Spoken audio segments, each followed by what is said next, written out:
Hey, so lots of people are probably wondering what brought me down here to Virginia to have the procedure done with the Dr. Haynes here.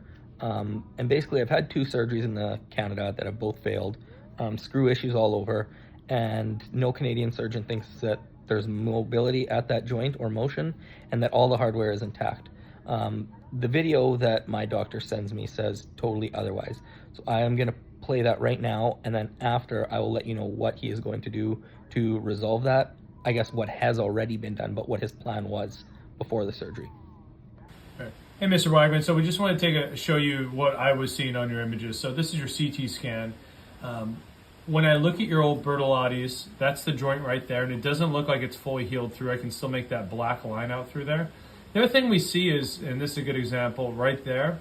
So the screws, we use that term haloing. Basically, the screws wobble, and this is another example here. The screws wobble in bone in general when things don't heal.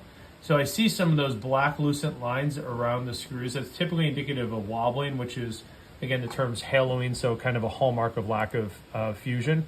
The other thing I see is when I scroll through these pictures here, typically when we look for what's called a robust like posterolateral fusion, or the type of fusion that was achieved, we put the screws in there, but then we put a lot of bone graft in the components on the side, kind of we call the gutters, and deep down I don't see a ton of it, or I don't see any down here. It looks like some graft was put here, but it doesn't look maturely formed to me. So to me, it looks like things didn't fully heal through. Like this graft still doesn't look fully consolidated. That, in addition with the wobbling of the screws, as again shown over here, those screws wobbling, and no real fusion across that Bertolotti's joint or bone going across here. That's why I don't believe that things healed through that bottom part. So I think it's a lack of fusion at the L5-S1 level.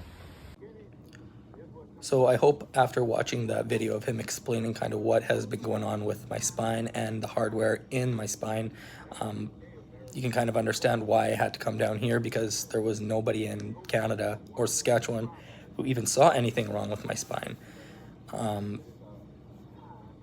Getting this procedure done is amazing. The procedure itself was from the front now.